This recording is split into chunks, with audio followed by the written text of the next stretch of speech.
Dan saya perhatikan orang kalau belum gila, belum bisa dipakai Tuhan.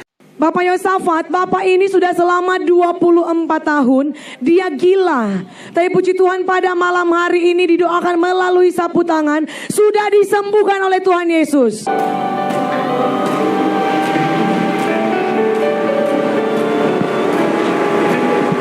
Kalau kita lihat, waduh, ini kayaknya Yesus ini sepertinya sakit jiwa.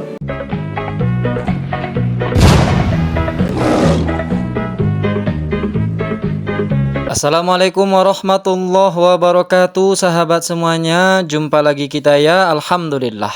Alhamdulillahirabbil alamin. Segala puji bagi Allah, Tuhan semesta alam. Tiada Tuhan selain Allah. Allah lah satu-satunya Tuhan. Tuhan yang tiada duanya, duanya saja tidak ada, apalagi tiga. Lalu bagaimana jadinya kalau Tuhan itu dipaksakan tiga? Ya umat dan Tuhannya sama-sama. Astagfirullah. Saya tidak sanggup untuk menyampaikannya, sahabat. Tidak sanggup saya untuk mengatakannya. Karena yang sanggup mengatakan itu ya oten orang tulul, emang nekat. Mereka sendiri mengaku bahwa dia itu bertuhan, harus gila-gilaan. Dan Tuhannya pun disebut punya gejala sakit Jiwa. Astagfirullah. Oke sahabat semuanya, itu yang akan kita bahas hari ini ya. Jadi pembahasan tentang para oten ini itu dari hari ke hari, minggu ke minggu, bulan ke bulan, tahun ke tahun, abad ke abad, tidak akan pernah selesai sahabat. Sama seperti konsep ketuhanan mereka yang dari abad ke abad itu tidak akan pernah selesai. Hari ini ada yang lucu sahabat. Ya sebetulnya lucu semua ya. Apa yang keluar dari mulut oten itu semuanya lucu sahabat. Sama seperti yang keluar dari pantatnya gitu.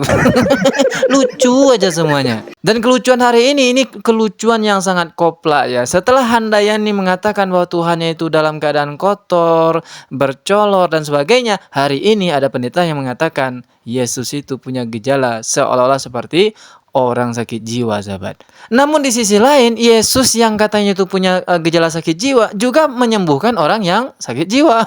Astagfirullah.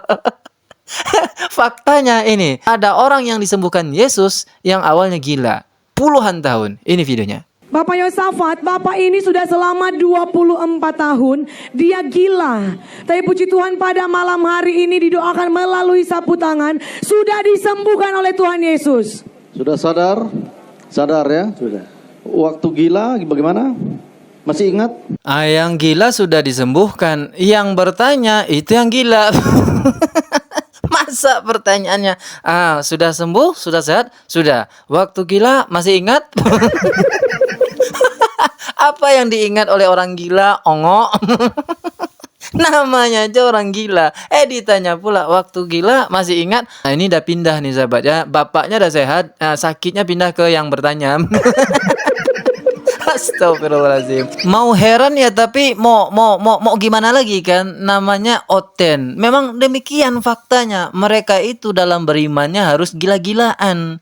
Jemaatnya harus gila, pendetanya harus gila, dan sekarang Tuhannya dikatakan gila juga. Ini tidak hanya sekali dua kali saya dengarkan pernyataan itu. Dahulu Gilbert juga pernah mengatakan itu. Ini faktanya. Saya senang lihat pendeta Amel Atok. Buat saya dia itu gila sekali, saudara, gila sekali. Dan saya perhatikan orang kalau belum gila, belum bisa dipakai Tuhan. Bilang sama sebelah saudara, kita harus gila-gilaan. Bilang sama kawanmu oten, kita harus gila-gilaan dalam beriman. Ini kata dari pendeta Gilbert Lumuyndong. Dan bahkan dia juga mengatakan pendeta yang lain, yaitu Mel Atok. Dia sebut langsung ya BA-nya ya, nama orangnya. Pendeta Mel Atok itu gila ya, betul-betul gila. Belum sah orang itu bertuhankan Yesus kalau belum gila. Maka oten, sekali lagi Anda harus gila. Ini pesan yang disampaikan oleh pendeta Gilbert ini yang sampai hari ini diyakini, diimani oleh para jemaatnya. Makanya banyak yang gila tuh.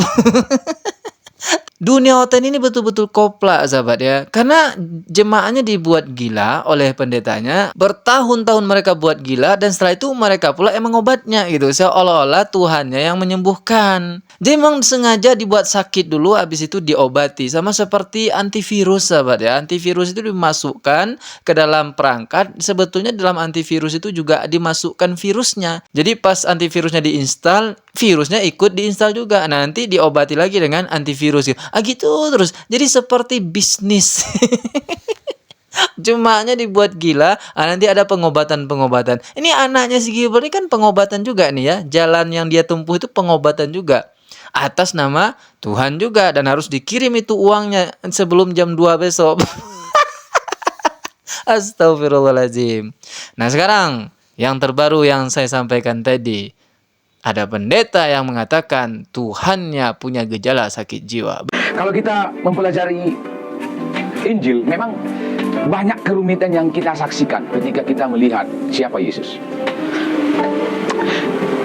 Jelas Yesus adalah manusia, benar?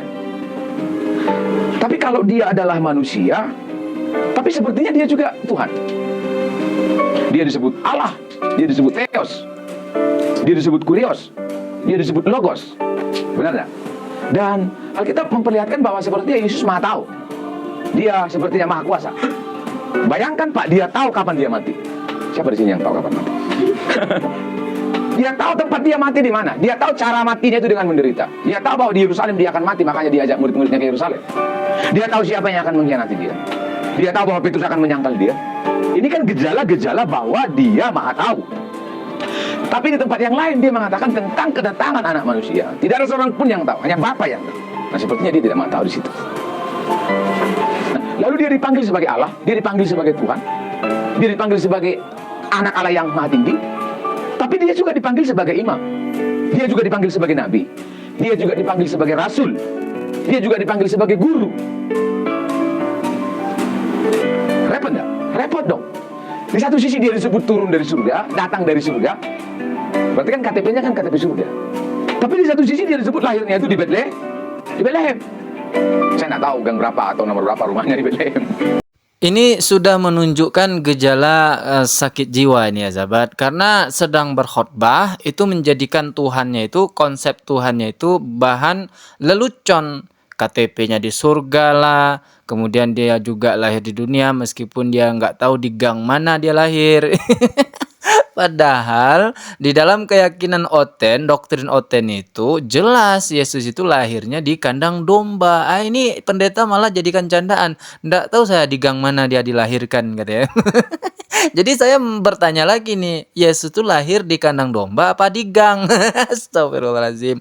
Ini jangan Anda bilang saya yang mentertawakan. Pendetanya sendiri menjadikan itu bahan lelucon sahabat. Tuhannya punya KTP di surga dan juga lahir di dunia di gang mana katanya. Dan di sini dia sudah menemukan yang namanya konsep gila sahabat. Dia bingung, betul-betul bingung di sini. Yesus ini di sisi lain itu maha tahu dan di sisi lain dia juga tidak mau tahu. Di sisi lain dia dikatakan Tuhan, Allah, Bapa, di sisi lain dia adalah manusia. Ini adalah konsep yang saya bilang tadi. Dari abad ke abad tidak akan pernah selesai. Meskipun pendeta Gilbert bilang begini. Orang boleh bilang Yesus pengacau lah. Orang boleh bilang Yesus manusia kok dituhankan. Siapa kita begitu bodoh manusia kita anggap Tuhan? Hello, kita orang Kristen gak goblok-goblok amat, saudara. Orang Kristen ini mentuhankan manusia, memanusiakan Tuhan. Apa sih?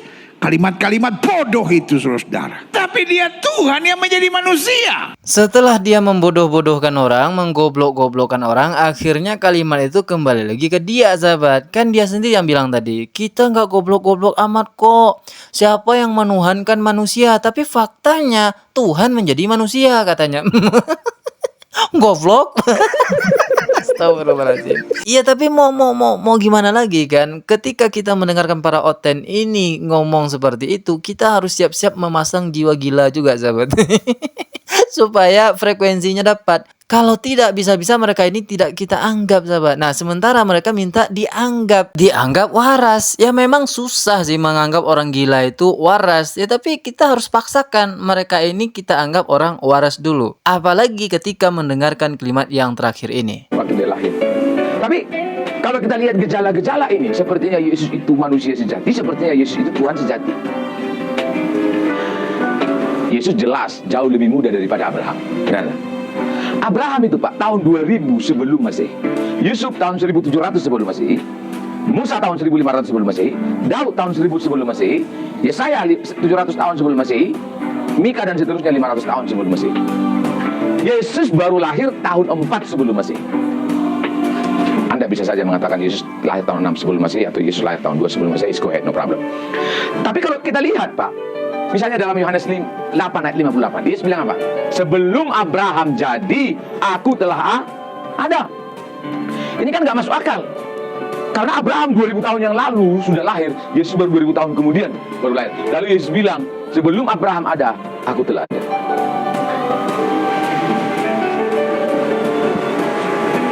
Kalau kita lihat, waduh, ini kayaknya Yesus ini sepertinya sakit jiwa.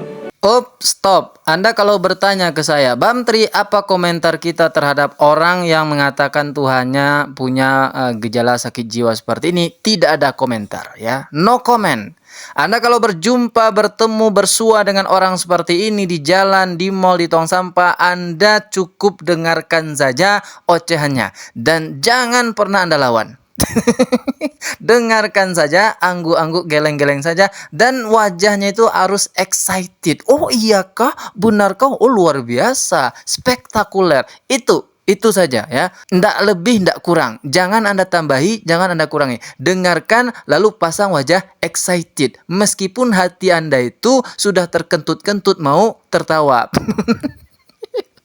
Demikian yang dapat saya sampaikan. Terima kasih atas segala perhatian. Mohon maaf jika ada salah kata. Assalamualaikum warahmatullahi wabarakatuh.